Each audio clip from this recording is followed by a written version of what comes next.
Hello students, welcome to our revision series of class 10th।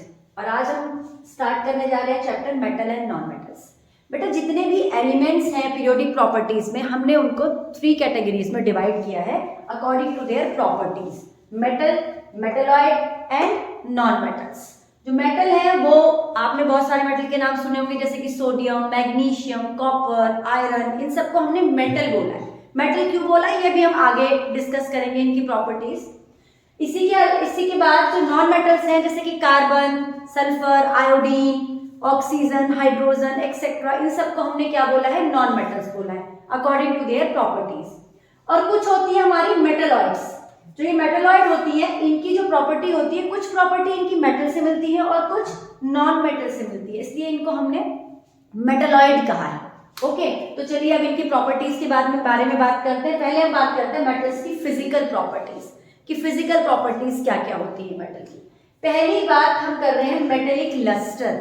Metallic lustre एक चमक होती है मेटल के अंदर। तो इसके लिए एनसीईआरटी की जो आपकी बुक है उसमें एक एक्टिविटी दी हुई है कि आपने कुछ मेटल्स लिए, उनको सैंड पेपर से आपने रब किया। तो पहला क्वेश्चन यहाँ पे बनता है कि सैंड पेपर से हम मेटल को रब क्यों करते हैं? जब हम किसी मेटल को देखते हैं फर्स्ट टाइम तो हमें थोड़ी डल दिखाई देती है। उसका रीजन ये है कि metal are very reactive in nature. जो मेटल होती है बहुत रिएक्टिव होती हैं और वो एनवायरनमेंट की जो ऑक्सीजन होती है, एनवायरनमेंट में प्रेजेंट जो ऑक्सीजन है उसके साथ रिएक्ट करके एक मेटल ऑक्साइड की लेयर बना देती है अपने ऊपर। मतलब मेटल के ऊपर जो एक लेयर होती है वो मेटल ऑक्साइड की होती है, जो उसे थोड़ा डल कर देती है। तो हम सैंड पेपर से पहले उस लेयर को हटाते हैं। अब हमें प्योर स्टेट में मेटल मिल जाती है और जब हम उसे देखते हैं तो उसमें हमें चमक दिखाई देती है उसकी सरफेस में। इसी को हम कहते हैं मेटेलिक लस्टर। अब यहाँ पर एक और क्वेश्चन बनता है कि चमक होती क्यों है मेटल के अंदर? एक्चुअली जो हमारी मेटल होती है इनमें फ्री इलेक्ट्रॉन होते हैं और वो इलेक्ट्रॉन मूव करते रहते हैं मेटल की सरफेस पे। जब वो इलेक्ट्रॉन मूव करते हैं और कोई लाइट की जो रे है वो इंसिडेंट होती है, तो वो इन इलेक्ट्रॉन से रिफ्लेक्ट होती है और शाइनिंग, एक हमें शाइनिंग दिखाई देती है। इसीलिए जो मेटल की सरफेस होती है वो शाइनिंग सरफेस होती है। ओके, तो पहली प्रॉपर्टी हुई मेटेलिक क्लस्टर। अब हम सेकेंड प्रॉपर्टी की बात करते हैं, जो कि है जनरली जो मेटल होती है वो हार्ड होती है। इसके लिए भी आपकी एनसीईआरटी ने एक एक्टिविटी दी है। उस एक्टिविटी के अकॉर्डिंग आप कुछ मेटल लेते हैं और एक नाइफ से उनको कट करने की कोशिश करते हैं। तो हमने देखा कि जनरली जो मेटल होती है वो हार्ड होती है, जैसे कॉपर है, एल्यूमिनियम है, या फिर आपका ये आयरन है। इसको आप बहुत मुश्किल से, कुछ को हम काट भी नहीं सकते नाइफ से, कुछ को बहुत मुश्किल से काटते हैं। लेकिन यहाँ पे एक मेटल हमारे पास ऐसी है जिसे कहते हैं सोडियम। पोटेशियम भी जो मेटल होती है आपकी, और जो लिथियम मेटल होती है, इनको, ये सॉफ्ट मेटल होती है, इनको हम नाइफ से कट कर सकते हैं। इसलिए हम इनको अलग से याद रखेंगे इनके नाम। तो पहली प्रॉपर्टी भी मेटेलिक क्लस्टर, दूसरी प्रॉपर्टी भी these are generally hard in nature, and third property of metal is malleability. तो ये मैलिएबिलिटी क्या होती है? मैलिएबिलिटी मतलब कि अगर हम मेटल को हैमर से पीटे तो उसको हम एक थिन शीट में कन्वर्ट कर सकते हैं। इस प्रॉपर्टी को मेटल की हम कहते हैं मैलिएबिलिटी। और जो बहुत अच्छी मैलिएबल मेटल है हमारे पास वो है Au एंड Ag। Au क्या है? मतलब गोल्ड एंड सिल्वर। ओके, आपने स्वीट्स खाई होंगी, उनके ऊपर सिल्वर का वर्क लगा होता है, चांदी का वर्क, सोने का वर्क, तो कितना थिन होता है। तो this is due to the property of malleability. Next property है हमारे पास डक्टिलिटी। इस प्रॉपर्टी में क्या होता है कि मेटल को अगर हम खींचे तो हम उसको एक थिन वायर में कन्वर्ट कर सकते हैं मेटल को। तो जो ये प्रॉपर्टी है मेटल की, दैट इज कॉल्ड डक्टिलिटी। और सबसे अच्छी जो डक्टाइल मेटल होती है वो गोल्ड होती है। गोल्ड के बारे में कहा जाता है कि अगर हम 1 ग्राम गोल्ड लें और उसे हम खींचें तो उससे 2 किलोमीटर लंबा तार बना सकते हैं। इसीलिए गोल्ड, सिल्वर, क्योंकि इनमें मैलिएबिलिटी और डक्टिलिटी इतनी अच्छी होती है, हम इनसे बहुत सारे आर्टिकल्स बनाते हैं। गोल्ड की ज्वेलरी होती है, सिल्वर ज्वेलरी, सिल्वर आर्टिकल्स, है ना, डेकोरेटिव आइटम्स। ये किस वजह से हम बना सकते हैं? क्योंकि हम उनको थिन शीट में कन्वर्ट कर सकते हैं, हम उनके बहुत लंबे तार बना सकते हैं। तो these are the property of metals. Okay, तो अभी तक हमने 4 प्रॉपर्टी डिस्कस की है। Metallic lustre, these are generally hard in nature, malleability and they are ductile in nature. Okay, अब आते हैं एक 5th प्रॉपर्टी पर, that is metals are good conductor of heat. तो जो मेटल्स होती हैं वो बहुत अच्छे से हीट को कंडक्ट करती हैं। हमारे घर में बहुत सारे कुकिंग वेसल्स होते हैं, मेटल के बने हुए होते हैं, हम इसीलिए उनमें खाना पकाते हैं, जल्दी खाना पक जाता है, क्योंकि वो क्या होती है, गुड कंडक्टर होती है हीट की। और सबसे अच्छे कंडक्टर हीट के हैं Ag और कॉपर। ये मेटल के नाम आप याद रखेंगे, मैंने उन वाले मेटल के नाम यहाँ पर नोट किए हैं स्पेसिफिकली, जिनको आपको याद करना है, जो बेस्ट है अपनी इन प्रॉपर्टी में, बहुत अच्छे हैं। तो गुड कंडक्टर ऑफ हीट कौन से हैं हमारे, Ag एंड कॉपर। इसी के साथ हम बैड कंडक्टर की भी बात कर लेते हैं, वो है लेड और Hg। जो लेड होता है, ठीक है, और जो Hg यानी कि जो मरकरी होता है, ये दोनों पुअर कंडक्टर होते हैं हीट के। इसके लिए भी एक एक्टिविटी है, उसमें हमने क्या किया, एक वायर को लिया है, हमने कोई मेटल का वायर ले लिया, मेटल का तार ले लिया, ठीक है, मान लो आपने कॉपर की तार ले ली या फिर एल्यूमिनियम की तार ले ली, उस तार को आपने क्लैंप से, एक स्टैंड लिया, यहाँ पर क्लैंप लगाया और इस तार को यहाँ पे आपने फिक्स कर दिया। अब वैक्स की हेल्प से आपने एक यूपिन होती है ना, स्टेशनरी में यूज करते हैं, मेटल की बनी होती है वो भी, तुमने एक यूपिन यहाँ पे लगा दी और वैक्स से हमने उसको स्टिक कर दिया, चिपका दिया यहाँ पे इस वायर पे, जो हमने वायर लिया था। अब इस वायर को हम यहाँ पे हीट करेंगे, यहाँ पे हम इस वायर को हीट करेंगे। हमने वायर को यहाँ से हीट किया, हमने कहा वायर जो है वो मेटल है, मेटल का बना हुआ तार है हमारा, और मेटल की होती है प्रॉपर्टी कैसी, कंडक्शन की प्रॉपर्टी होती है। ये यहाँ से हीट होगा, यहाँ के मॉलिक्यूल की काइनेटिक एनर्जी बढ़ेगी, टेम्परेचर बढ़ेगा, ये इसको देंगे अपनी हीट, ये इसको देंगे, ये इसको देंगे, इस तरह से हर एक पार्टिकल के पास हीट जाती जाएगी, और जब ये हीट यहाँ तक पहुंचेगी तो ये वैक्स मेल्ट हो जाएगी और यूपिन लास्ट में इवेंचुअली नीचे गिर जाएगी। तो ये जो एक्टिविटी है वो ये शो करती है कि मेटल के अंदर जो मेटल होते हैं, these are the good conductor of heat. Okay, तो अब हम बात करेंगे सिक्स्थ प्रॉपर्टी की। तो जो मेटल होते हैं हमारे, उनका जो मेल्टिंग पॉइंट होता है वो बहुत हाई होता है। अब इसका एक क्वेश्चन बनता है कि क्यों होता है मेल्टिंग पॉइंट हाई। एक्चुअली जो मेटल होते हैं उनकी क्लोज्ड पैक्ड स्ट्रक्चर होती है। बाकी इसकी स्ट्रक्चर के बारे में आप एक्सक्यूज मी 12th में पढ़ते हैं, सॉलिड स्टेट में पढ़ते हैं कि कैसे जो मेटल होते हैं वो आयनिक बॉन्ड बनाते हैं और फिर वो एक क्रिस्टल शेप ले लेते हैं। लेकिन अभी के लिए जो हाई मेल्टिंग पॉइंट इनका इसलिए होता है क्योंकि इनकी जो स्ट्रक्चर होती है वो बहुत टाइटली पैक्ड होते हैं। ये टाइटली पैक्ड होने की वजह से इनके मॉलिक्यूल को अलग कर पाना, उनको मेल्ट करना मुश्किल होता है, तो हमें ज्यादा टेम्परेचर देने की जरूरत पड़ती है। इसीलिए जो मेटल होती है उनका मेल्टिंग पॉइंट हाई होता है। नेक्स्ट प्रॉपर्टी है हमारी मेटल की, good conductor of electricity. Metals are good conductor of electricity, यानी कि अगर इलेक्ट्रिसिटी पास करनी है तो उसके लिए हमें मेटल के वायर यूज करने होंगे। हमारे घरों में जितना भी सर्किट है उसमें कॉपर की तार होती है, आपने देखी होंगी ब्राउन कलर की तार होती है कॉपर की। तो जो कॉपर है that is the good conductor of electricity, right.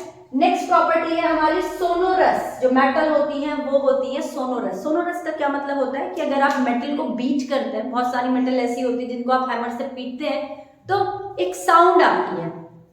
पुराने टाइम में जो स्कूल की जब छुट्टी होती थी तो घंटी, हम वैसे वाली बेल नहीं होती थी इलेक्ट्रिक बेल, उस एक हथौड़े से एक प्लेट को पीटा जाता था जिसकी आवाज सुन के बच्चों को पता चल जाता था कि भाई छुट्टी हो गई है। तो जो मेटल की बनी होती थी, वो जो प्लेट होती थी वो बहुत हैवी होती थी, मेटल की बनी होती थी, और जब उसको बीट करते थे तो साउंड क्रिएट होती थी, बहुत लाउड साउंड क्रिएट होती थी। इसी प्रॉपर्टी को हम सोनोरस कहते हैं। And next property is generally solid at room temperature. Okay, जो पहले भी मैंने कहा है, इस केस में मैंने आपको बताया भी था कि जो मेटल होते हैं वो क्लोज्ड पैक्ड स्ट्रक्चर बनाते हैं, हाईली क्लोज पैक्ड स्ट्रक्चर होती है, इसीलिए ये जनरली सॉलिड होते हैं रूम टेम्परेचर पर।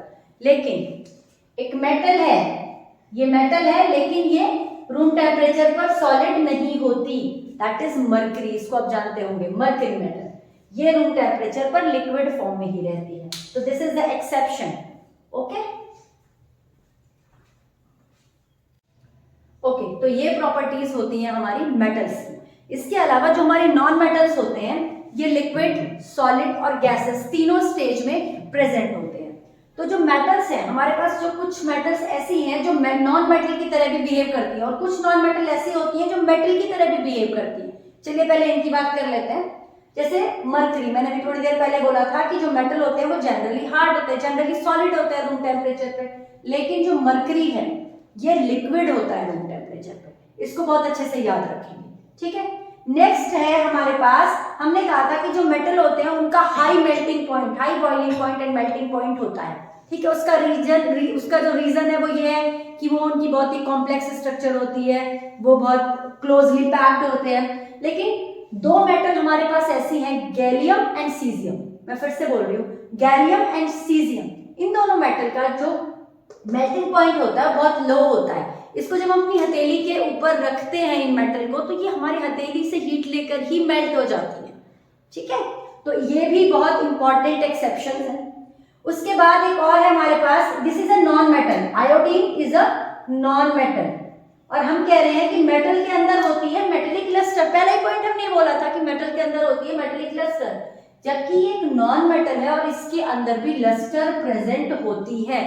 तो यहां पर कंफ्लिक्ट आने शुरू हो गए कि कुछ प्रॉपर्टी मेटल की नॉन मेटल दिखा रहा है, नॉन मेटल की कुछ प्रॉपर्टी मेटल दिखा रहा है, ओके। अब एक और हमारे पास नॉन मेटल है कार्बन। कार्बन जो एनवायरनमेंट है उसमें कई फॉर्म में रहता है, जिसको हम एलोट्रॉप कहते हैं, और कार्बन का एक एलोट्रॉप है ग्रेफाइट, ठीक है। जो ये एलोट्रॉप इसका ग्रेफाइट होता है, ये बहुत अच्छा कंडक्टर होता है इलेक्ट्रिसिटी का, राइट। और जो कार्बन का दूसरा एलोट्रॉप है डायमंड, इसकी जो स्ट्रक्चर होती है वो बहुत ही पैक्ड होती है, बिल्कुल मेटल की तरह स्ट्रक्चर होती है, और इसका हाई मेल्टिंग और बॉइलिंग पॉइंट होता है। जबकि मेटल की प्रॉपर्टी है high melting and boiling point, लेकिन कार्बन का एक एलोट्रॉप डायमंड जो कि नॉन मेटल है, it also shows high melting point and boiling point, so it is very important, these exceptions are very important. और हमने कहा था कि जो मेटल होते हैं वो जनरली हार्ड होते हैं, लेकिन ये जो तीन मेटल है, लिथियम, सोडियम और मैग्नीशियम, ये सॉफ्ट मेटल होते हैं, इवन ये चाकू से हम इनको काट सकते हैं। तो दीज आर द एक्सेप्शंस, ठीक है, इनको हमें अलग से याद रखना, ये जनरल प्रॉपर्टी है, ये एक्सेप्शंस है। तो जब हमने ये देख लिया कि ये एक्सेप्शंस इतने सारे आ रहे हैं, तो हमें ये तो पता चल गया कि हम मेटल और नॉन मेटल को फिजिकल प्रॉपर्टीज के बेस पर कैटेगराइज नहीं कर सकते, नहीं पहचान सकते, ठीक है। तो हमें क्या करना पड़ेगा, हमें जाना पड़ेगा इनकी केमिकल प्रॉपर्टीज में। तो अब हम देखते हैं कि केमिकल प्रॉपर्टीज क्या होती हैं। तो हम बात करते हैं केमिकल प्रॉपर्टीज की मेटल्स की। तो मेटल ऑक्सीजन के साथ रिएक्ट करते हैं, हमने कहा metal are very reactive in nature, तो ये अगर ऐसे रखे हुए भी हैं तो ये एनवायरनमेंट के ऑक्सीजन के साथ रिएक्ट करके अपने ऊपर एक मेटल ऑक्साइड की लेयर बना देते हैं। और जो ये मेटल ऑक्साइड होते हैं, जो मेटल के ऑक्साइड्स हैं, these are basic in nature, ये बेसिक होते हैं नेचर में, ओके। अब ऐसा नहीं कि नॉन मेटल ऑक्सीजन के साथ नहीं रिएक्ट करते, नॉन मेटल भी ऑक्सीजन के साथ रिएक्ट करते हैं और नॉन मेटल के ऑक्साइड बनाते हैं, लेकिन जो वो ऑक्साइड होते हैं नॉन मेटल वाले ऑक्साइड, वो एसिडिक होते हैं नेचर में। जैसे कि कार्बन का ऑक्साइड हम सब जानते हैं CO2 होता है, ठीक है, तो जो CO2 है वो एसिडिक होगी नेचर में। और मेटल के जैसे मैंने कुछ ऑक्साइड लिखे हैं, जैसे मैग्नीशियम की ऑक्सीजन के साथ रिएक्शन होती है अगर, तो मैग्नीशियम ऑक्साइड बनता है। तो जो ये मैग्नीशियम ऑक्साइड है, ये कैसा है होगा नेचर में, बेसिक होगा नेचर में, राइट। बाकी हम अभी आगे बात करेंगे कि ये बेसिक है, तो हम उसको टेस्ट कैसे करेंगे कि ये बेसिक है नेचर में, ओके। तो मैग्नीशियम ऑक्सीजन के साथ रिएक्ट करके मैग्नीशियम ऑक्साइड का व्हाइट पाउडर बनाता है। ये सबसे पहली रिएक्शन है आपके आपका जो ये चैप्टर है, आपकी जो साइंस के जो ये बुक है, उसमें जो फर्स्ट चैप्टर है, रिएक्शन वाला जो चैप्टर है, उसमें जो पहली रिएक्शन है वो यही है कि वहां पे आपने एक मैग्नीशियम रिबन लिया था और उसको पहले आपने सैंड पेपर से क्लीन किया था। रीजन मैं पहले भी बता चुकी हूँ क्लीन क्यों किया था, क्योंकि उसके ऊपर जो एक लेयर आ गई है मैग्नीशियम ऑक्साइड की, वो आपको हटानी है। आपको तो प्योर मेटल के साथ रिएक्शन देखनी है ना, ओके। तो फिर आप इस मैग्नीशियम रिबन को बर्न करते हो, ये एक व्हाइट कलर की डेजलिंग फ्लेम के साथ बर्न होता है और एक व्हाइट पाउडर बना देता है मैग्नीशियम ऑक्साइड का। तो मैग्नीशियम ऑक्साइड एक ऐसे कलर का पाउडर बन जाता है, व्हाइट पाउडर होता है ये, ठीक है, ओके। एक और मेटल है कॉपर। कॉपर क्या करता है, ऑक्सीजन के साथ रिएक्ट करके कॉपर ऑक्साइड बना देता है। जो ये कॉपर ऑक्साइड होता है ये ब्लैक कलर का होता है, ब्लैक कलर की कोटिंग हो जाती है कॉपर के ऊपर, और वो जो ब्लैक कलर की कोटिंग होती है it is due to the copper oxide. यहां से एक क्वेश्चन बनता है, कई बार आया भी हुआ एग्जाम में, कि एक मेटल है, आपने उसको ऑक्सीजन के साथ बर्न किया या ऑक्सीजन के साथ रिएक्ट कराया, तो आपको एक ब्लैक कलर का पाउडर मिला, पाउडरी सब्सटेंस मिला, तो वो कौन सी मेटल होगी और उसका रिएक्शन लिखो। तो वो मेटल होगी कॉपर और उसकी रिएक्शन होगी ये, ठीक है। तो ये जो मैग्नीशियम ऑक्साइड है, कॉपर ऑक्साइड है, these are basic oxide because these are metal in nature. पता कैसे चला? क्योंकि ये बेसिक ऑक्साइड जो होते हैं वो एसिड के साथ रिएक्ट करके सॉल्ट और वाटर बनाते हैं, राइट। ये हम नेक्स्ट चैप्टर में ही पढ़ेंगे, एसिड बेसिस और सॉल्ट वाले में डिटेल में। सोडियम जिसकी हम बहुत बार बात कर चुके हैं और ये बहुत हाईली रिएक्टिव मेटल होती है। तो जो सोडियम होती है वो भी ऑक्सीजन के साथ रिएक्ट करके अपना एक बेसिक ऑक्साइड सोडियम ऑक्साइड बनाती है।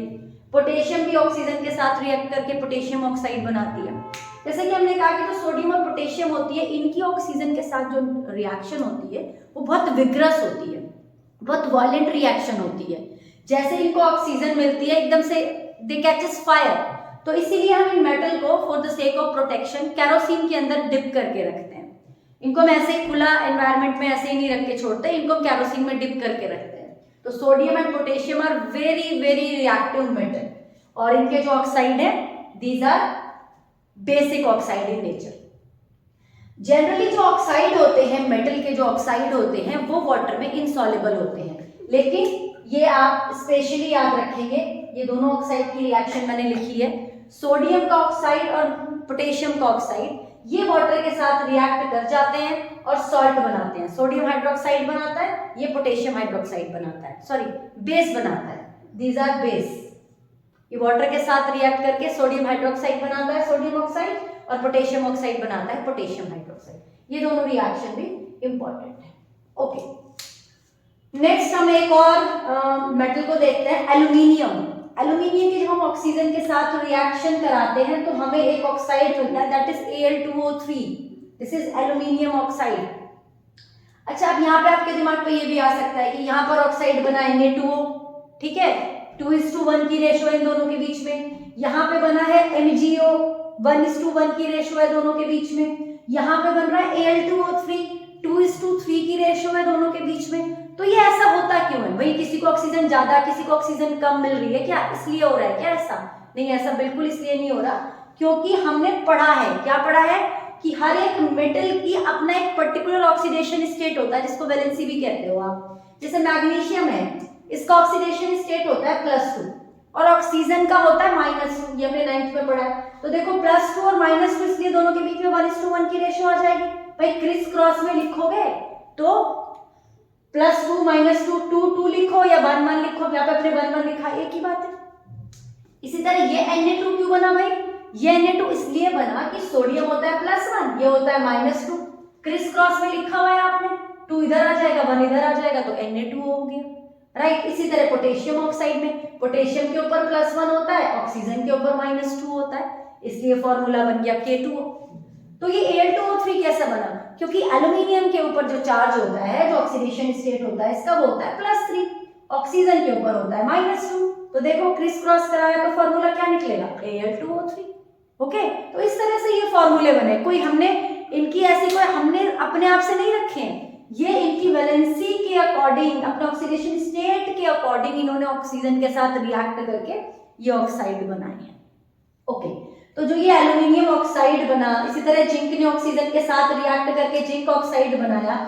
ये दोनों ऑक्साइड जो हैं ये बेसिक नहीं होते नेचर में। भाई बाकी मेटल के ऑक्साइड हमने कहा बेसिक होते हैं क्योंकि वो एसिड के साथ रिएक्ट करते हैं, लेकिन ये हम इन्हें कह रहे हैं कि ये बेसिक नहीं है। ऐसा क्यों? देखो, ये एसिड के साथ रिएक्ट कर जाएगा Al2O3, जिंक ऑक्साइड भी एसिड के साथ रिएक्ट कर जाता है और सॉल्ट और वाटर बनाता है, ठीक है। उसी के साथ साथ ये एल्यूमिनियम ऑक्साइड बेस के साथ भी रिएक्ट कर जाता है, मतलब ये एसिड के साथ भी रिएक्ट कर रहा है और बेस के साथ भी रिएक्ट कर रहा है। तो ना तो हम इसको एसिडिक ऑक्साइड कह सकते हैं, ना हम इसको बेसिक ऑक्साइड कह सकते हैं, क्योंकि ये तो दोनों के साथ रिएक्ट कर रहा है और दोनों के साथ रिएक्ट करके सॉल्ट और वाटर बना रहा है। तो हम इन्हें कहते हैं एम्फोटेरिक ऑक्साइड। ये एक नई टर्म यहाँ पे आई है, इस चैप्टर में आप पढ़ोगे एम्फोटेरिक ऑक्साइड को क्या कहते हैं? Amphoteric oxide. तो इस पर बनता है एक क्वेश्चन, वो आपसे पूछते हैं what are amphoteric oxide, give an example and write their reaction. 3 number का क्वेश्चन आता है। तो एम्फोटेरिक ऑक्साइड में आप क्या लिखोगे? which oxide react with acid as well as base and form salt and water are called amphoteric oxide. Okay, example Al2O3 और Zn, zinc oxide. ठीक है, रिएक्शन Al2O3 HCl के साथ रिएक्ट करेगा, एल्यूमिनियम क्लोराइड का सॉल्ट बनाएगा और साथ में वाटर निकालेगा. वहीं पे Al2O3 NaOH sodium hydroxide that is a base, उसके साथ भी रिएक्ट करेगा और सोडियम एल्यूमिनेट बनाएगा, NaAlO2 sodium aluminate, sodium Meta aluminate भी इसको कहते हैं, और वाटर बनाएगा. राइट, तो ये दोनों के साथ रिएक्ट करते हैं. तो ये जो दोनों है एल्यूमिनियम ऑक्साइड और zinc oxide, these are the example of amphoteric oxide. बाकी ये सब बेसिक ऑक्साइड है. राइट, जो सिल्वर है और गोल्ड है ये ऑक्सीजन के साथ रिएक्ट नहीं करते, जनरली ये रिएक्ट नहीं करते. गोल्ड तो बिल्कुल रिएक्ट नहीं करता, सिल्वर भी ऑक्सीजन के साथ रिएक्ट नहीं करता. सिल्वर काली पड़ जाती है लेकिन वो ऑक्सीजन की वजह से काली नहीं पड़ी है, वो हम बताएंगे जब हम कोरोजन की बात करेंगे, तब हम डिस्कस करेंगे कि सिल्वर काली क्यों पड़ती है. और गोल्ड आपका ऐसा ही रहता है क्योंकि ये रिएक्ट नहीं करता ऑक्सीजन के साथ. ओके ओके, जो नेक्स्ट रिएक्शन है हमारी वो है रिएक्शन विद वाटर. मतलब मेटल की हम वाटर के साथ रिएक्शन पढ़ेंगे. मेटल वाटर के साथ रिएक्ट करता है, मेटल ऑक्साइड बनाता है और हाइड्रोजन गैस इवॉल्व होती है. कुछ मेटल ऑक्साइड फर्दर वाटर के साथ रिएक्ट करके, मतलब विद इन फ्रैक्शन ये होगा और मेटल हाइड्रोक्साइड बना देंगे. यानी कि जो ओवरऑल रिएक्शन होगी मेटल की, मेटल वाटर के साथ रिएक्ट करके मेटल हाइड्रोक्साइड और हाइड्रोजन गैस बनाता है. मैंने क्यों 2 स्टेप में रिएक्शन लिखी है, क्योंकि कुछ मेटल ऐसी हैं जो रिएक्शन यहीं तक रोक देंगी, मेटल ऑक्साइड और हाइड्रोजन बनाएंगे. लेकिन कुछ रिएक्शन जो ज्यादा रिएक्टिव है, जो हमारी मेटल, वो मेटल ऑक्साइड, मेटल हाइड्रोक्साइड और हाइड्रोजन गैस बनाएंगे. ओके, तो चलिए देखते हैं कौन कौन सी मेटल है, कौन सी ऑक्साइड बनाएगी और कौन सी हाइड्रोक्साइड बनाएगी. तो सबसे पहले बात करते हैं सोडियम की. सोडियम और पोटेशियम हाईली रिएक्टिव मेटल, जिनको हम रखते हैं केरोसिन के अंदर डिप करके. ठीक है, क्योंकि अगर हम उनको बाहर छोड़ देंगे तो वो क्या करेंगी, उनमें आग लग जाएगी, दे कैच फायर. ओके, तो इसलिए हम इनको रखते हैं केरोसिन में डिप करके. अब जब हम इनकी रिएक्शन कराते हैं वाटर में, तो ये भी बहुत वायलेंट रिएक्शन होती है. सोडियम के छोटे से पीस को आपने एक ठंडे पानी के, एक मान लो स्विमिंग पूल में डाल दिया तो स्प्लैश हो जाता है, बहुत तेज धमाका होगा, एक्सोथर्मिक, हाईली एक्सोथर्मिक रिएक्शन होगी.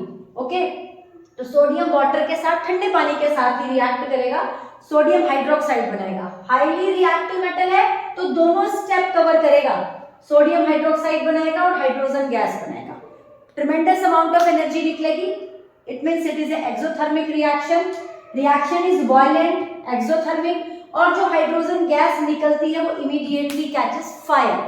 Okay, in case of sodium as well as in potassium. Potassium hydroxide मिला, हाइड्रोजन गैस निकली, एनर्जी निकली, यानी कि एक्सोथर्मिक रिएक्शन है, और immediately hydrogen gas catches fire. तो ये दोनों कोल्ड वाटर के साथ ही रिएक्ट कर जाते हैं. उसके बाद कैल्शियम है, ये भी कोल्ड वाटर के साथ ही रिएक्ट करता है, लेकिन जो इसकी रिएक्शन होती है वो लेस वायलेंट होती है. यहाँ पे ऐसा कुछ आग वाग लगने का सिस्टम नहीं होता, it is a less violent reaction.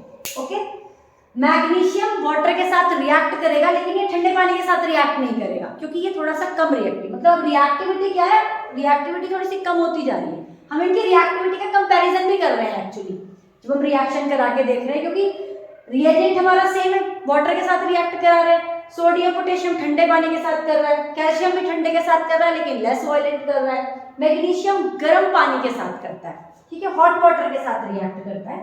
Magnesium hydroxide बनाएगा, जिस तरह कैल्शियम ने कैल्शियम हाइड्रोक्साइड बनाया, हाइड्रोजन गैस निकलेगी. तो जो ये कैल्शियम हाइड्रोक्साइड और मैग्नीशियम हाइड्रोक्साइड जब ये बने और ये रिएक्शन हुई, तो ये जो कैल्शियम और मैग्नीशियम है ये क्या करते हैं, ये फ्लोट करने लगते हैं मेटल के ऊपर, मतलब पानी के ऊपर फ्लोट करने लगते हैं. उसका रीजन क्या होता है, जो ये हाइड्रोजन गैस बनती है, ये बनती बबल की फॉर्म में मेटल की सरफेस के साथ स्टिक कर जाती है, मेटल हल्की हो जाती है और ये फ्लोट करने लगती है.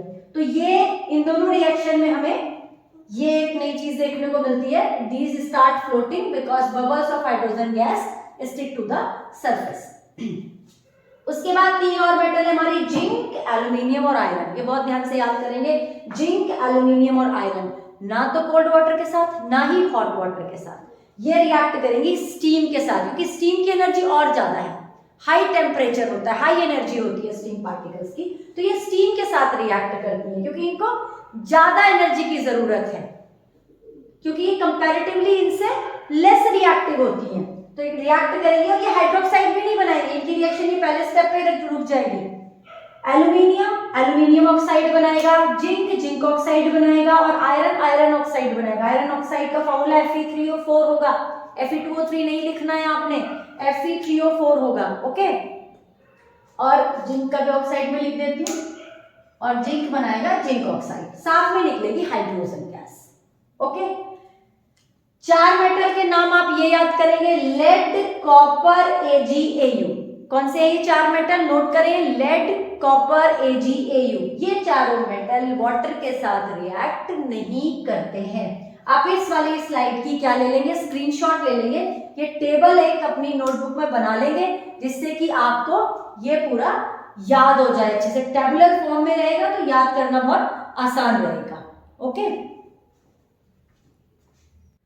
ओके, थर्ड रिएक्शन है हमारी रिएक्शन विद एसिड। तो जो मेटल होते हैं वो डाइल्यूट एसिड के साथ रिएक्ट करके सॉल्ट और हाइड्रोजन गैस प्रोड्यूस करते हैं, और ये एसिड HCl हो सकता है, H2SO4 हो सकता है, ओके।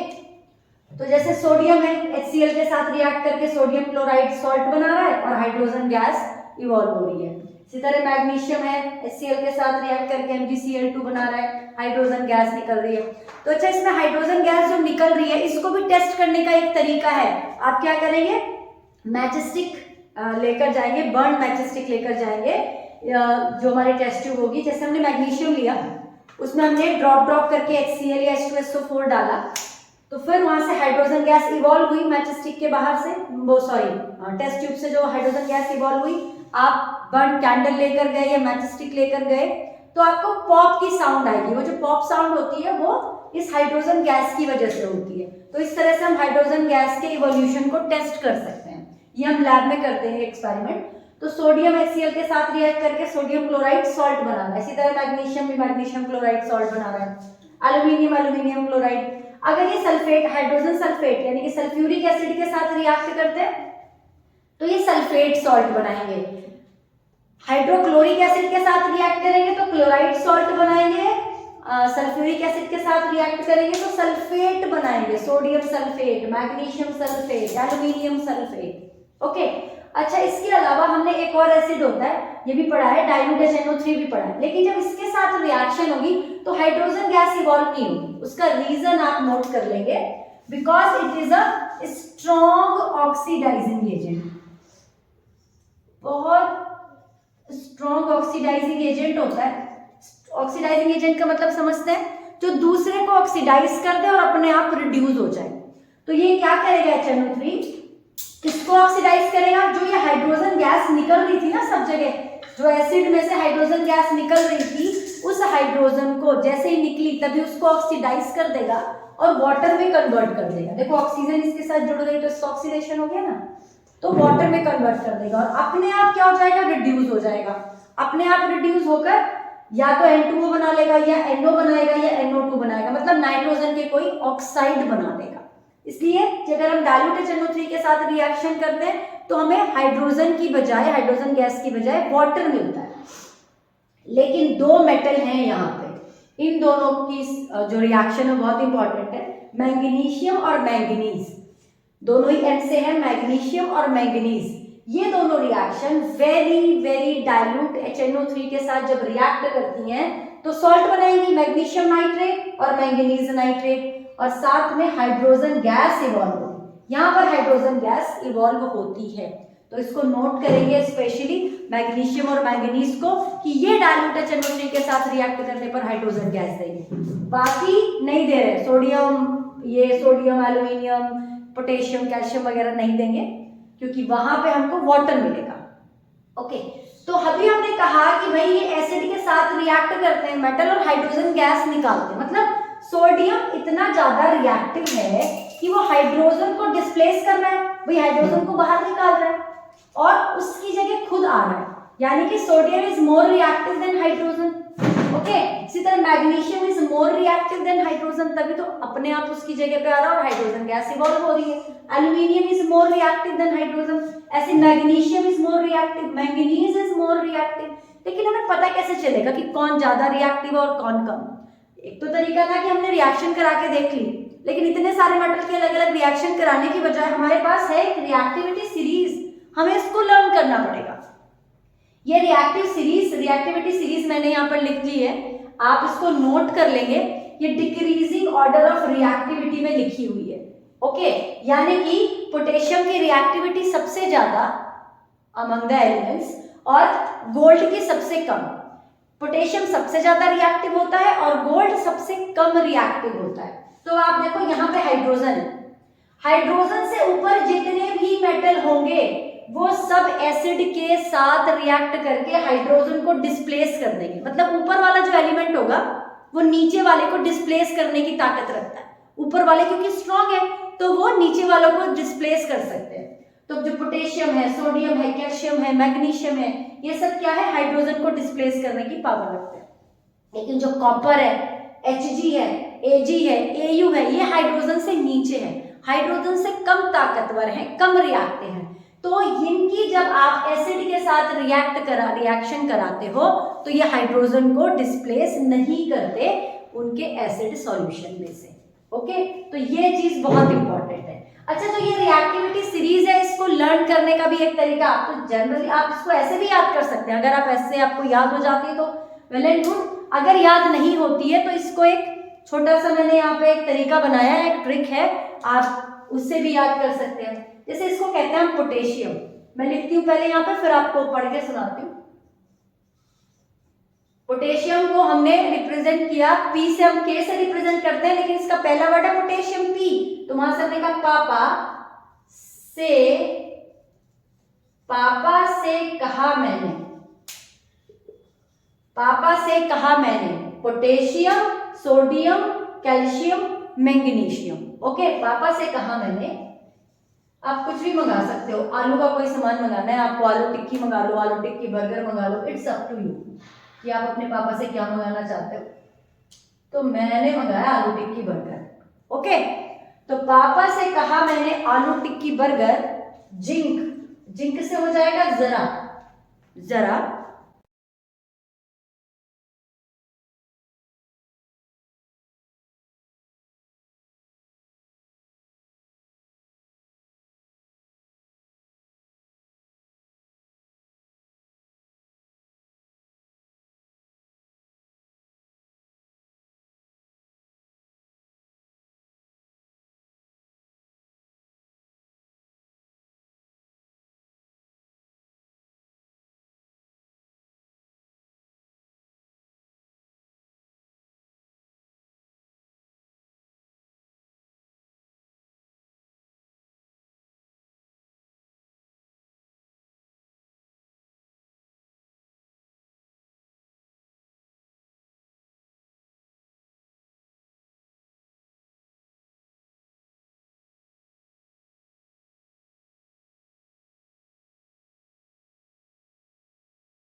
ओके।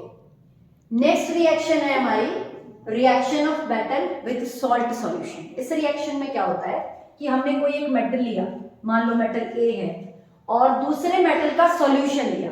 अभी समझ आएगा जब मैं रिएक्शन लिखकर दिखाऊंगी आपको। तो जो मेटल ए है वो दूसरे मेटल के सॉल्यूशन के साथ रिएक्ट कर रहा है, तो क्या होगा, जो ये मेटल ए अगर ज्यादा रिएक्टिव है तो इस सॉल्यूशन से मेटल बी को डिस्प्लेस कर देगा और खुद इस सॉल्यूशन में आ जाएगा। ओके, अगर ये ज्यादा रिएक्टिव है तो हमें सॉल्ट सॉल्यूशन ऑफ ए मिलेगा और मेटल बी अलग से डिपॉजिट हो जाएगी, अलग से आपको सॉलिड फॉर्म में मिल जाएगी। ओके, तो इसके लिए एक एक्टिविटी दी हुई है एनसीईआरटी में, उसमें हमने क्या किया, आयरन की नेल ली। आयरन की नेल आपको पता है ग्रे कलर की होती है, आपने उसको कॉपर सल्फेट सॉल्यूशन में डाल दिया। Copper sulphate solution blue colour का होता है, इसलिए इसको ब्लू विट्रॉल भी कहते हैं।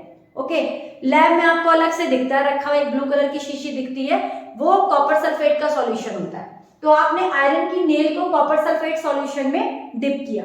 अब रिएक्शन होगी या नहीं होगी आपको कैसे पता चलेगा? वैसे तो जब रिएक्शन होगी तो आपको कुछ ना कुछ चेंज दिखेगा, क्योंकि फर्स्ट चैप्टर में हमने पढ़ा है कि रिएक्शन का मतलब है कलर चेंज हो, प्रेसिपिटेट का फॉर्मेशन हो, कोई गैस निकले। लेकिन आपको उससे पहले ही पता चल जाएगा कि रिएक्शन होगी या नहीं। वो कैसे? क्योंकि हमने पढ़ लिया ये रिएक्टिविटी सीरीज, और इस सीरीज के अकॉर्डिंग आयरन तो ये रहा और कॉपर यहाँ पे है, यानी कि आयरन कॉपर से ऊपर है रिएक्टिविटी सीरीज में। It means iron is more reactive than copper. तो जब ये आयरन कॉपर से ज्यादा रिएक्टिव है तो इस कॉपर को ये उड़ा देगा, यहाँ से हटा देगा कि चल तू हट और मैं तेरी जगह बैठूंगा। ऑब्वियसली वो ज्यादा ताकतवर होगा, वो आपको आपकी सीट से जल्दी से हटा सकता है ना। क्लास में ऐसे ही होता है ना, जो ताकतवर है वो अपनी मन मर्जी की सीट पर बैठ सकता है, तो ये अपनी मन की सीट पर बैठ जाएगा, यानी कि FeSO4 बना देगा। FeSO4 बना दिया इसने और कॉपर को डिस्प्लेस कर दिया। अब ये जो कॉपर होता है वो ब्राउन कलर का होता है, हमने पढ़ा है कॉपर ब्राउन कलर का होता है, कॉपर ऑक्साइड ब्लैक कलर का होता है। तो जो ये ब्राउन कलर का जो कॉपर है वो जो नेल थी, ये जो ग्रे कलर की जो नेल थी आयरन की, उसके ऊपर डिपॉजिट हो जाता है। यानी कि हमें जो कील है, वो जो नेल है आयरन की, वो ब्राउन कलर की होती हुई दिखाई देती है, उस पर ब्राउन कलर की कोटिंग दिखाई देती है, और जो ये ब्लू सॉल्यूशन होता है वो पेल ग्रीन में कन्वर्ट हो जाता है, क्योंकि कॉपर तो निकल गया ना। कॉपर की वजह से ये ब्लू कलर का सॉल्यूशन था, कॉपर निकल गया बाहर, तो अब ये ब्लू नहीं रहा, अब ये बन गया पेल ग्रीन। पेल ग्रीन हुआ इस आयरन की वजह से। क्लियर? तो जो ज्यादा रिएक्टिव मेटल होता है वो कम रिएक्टिव को डिस्प्लेस कर देता है उसके सॉल्ट सॉल्यूशन से, और उसकी जगह खुद आ जाता है सॉल्यूशन में, और जिसको डिस्प्लेस करता है वो सॉलिड फॉर्म में बाहर निकल जाता है। ओके, तो ये रिएक्टिविटी है, जो एक्टिविटी है, ये आपके सिलेबस में है, आपकी एनसीईआरटी में दी हुई है। 2 बीकर बना, 2 टेस्ट ट्यूब बना के, बहुत इंपॉर्टेंट एक्टिविटी है। ओके, अब अगर आपने कॉपर की फाइलिंग ली, कॉपर के पीसेस लिए और उनको FeSO4 के सॉल्यूशन में डाल दिया, तो क्या होगा? कुछ भी नहीं होगा। क्यों नहीं होगा? कॉपर है यहाँ और आयरन है यहाँ। आयरन तो ज्यादा रिएक्टिव है और कॉपर कम रिएक्टिव है। कॉपर की इतनी औकात नहीं है कि ये आयरन को उसके सॉल्यूशन में से डिस्प्लेस कर सके, इसलिए ये रिएक्शन नहीं होगी। लेकिन अगर आपने कॉपर को सिल्वर नाइट्रेट के सॉल्यूशन में डाल दिया, अब सिल्वर नाइट्रेट देख, सिल्वर कहाँ है देखते हैं, ये रहा सिल्वर। तो सिल्वर तो कॉपर से नीचे है, ठीक है, कॉपर आयरन को हटाने की ताकत तो नहीं रखता, उसकी सीट तो नहीं, कप पे तो नहीं बैठ सकता, लेकिन सिल्वर से तो ज्यादा ताकतवर है। इस सिल्वर नाइट्रेट में से ये सिल्वर को डिस्प्लेस करेगा, ठीक है, और खुद कॉपर नाइट्रेट का ब्लू कलर का सॉल्यूशन बना देगा। तो ये चीजें हमें किससे समझ में आएगी? Reactivity series. तो बेटा ये जरूर याद रखनी है, क्योंकि इसी सीरीज से हमें पता चलेगा कि कौन ऊपर है, कौन नीचे है, कौन ज्यादा रिएक्टिव है, कौन कम रिएक्टिव है। ओके, अच्छा, एक और सॉल्यूशन होता है जिसको कहते हैं हम एक्वारेजिया या रॉयल वाटर, ठीक है, शाही होता है ये एक्वारेजिया, बहुत इंपॉर्टेंट है। इसमें क्या होता है कि HCl और HNO3, HCl आपको पता है हाइड्रोक्लोरिक एसिड और HNO3 is a nitric acid, इन दोनों का हम मिक्सचर बनाते हैं। दोनों कंसंट्रेटेड फॉर्म में लेते हैं, HCl भी कॉन्सेंट्रेटेड लिया हमने और HNO3 भी कॉन्सेंट्रेटेड लिया, और इन दोनों को हमने 3:1 की रेशो में मिक्स किया। तो जो ये एक्वारेजिया होता है ये हाईली कोरोसिव, हाईली फ्यूमिंग एक एसिड बन जाता है हमारा, और ये इतना ज्यादा रिएक्टिव होता है कि ये जो नॉन रिएक्टिव मेटल होती है ना, गोल्ड और प्लेटिनम, इनको भी गला देता है, इनको भी रिएक्ट करा देता है, इनको भी डिसॉल्व कर लेता है। इसीलिए हमने इसको तैयार किया, क्योंकि जो बाकी एसिड है उनका इस पर कोई फर्क नहीं पड़ता गोल्ड और प्लेटिनम पर। तो इसलिए हमने एक रॉयल वाटर बनाया, एक एक्वारेजिया बनाया, जो वेरी लेस रिएक्टिव मेटल को भी डिसॉल्व कर सकता है। तो एक्वारेजिया को आप याद करेंगे, ठीक है। इसके बाद हम एक नया टॉपिक स्टार्ट करेंगे इसी चैप्टर में, दैट इज आयनिक कंपाउंड। ये तो हमने सारी मेटल की फिजिकल और केमिकल प्रॉपर्टीज स्टडी कर ली, और हमने देख लिया कि कौन सा मेटल ज्यादा रिएक्टिव है, कौन सा कम रिएक्टिव है, किस में लस्टर होती है, किस में हार्डनेस होती है, तो ये सारी चीजें हमने पढ़ी। तो ये सारी रिएक्शन को आप याद करते रहें और रिवाइज करते रहें और पॉज करके वीडियो को आप ये सारी जो सीरीज है, ये जो रिएक्शन है, इनको लिख लिख कर देखेंगे, क्योंकि जितनी बार आप लिख कर देखेंगे उतनी ही ज्यादा आपकी प्रैक्टिस होगी। और अगर कोई भी डाउट है तो आप कमेंट बॉक्स में मैसेज करें, मैं आपके डाउट जरूर सॉल्व करूंगी। ओके, तब तक पढ़ते रहिए, बढ़ते रहिए। Thank you.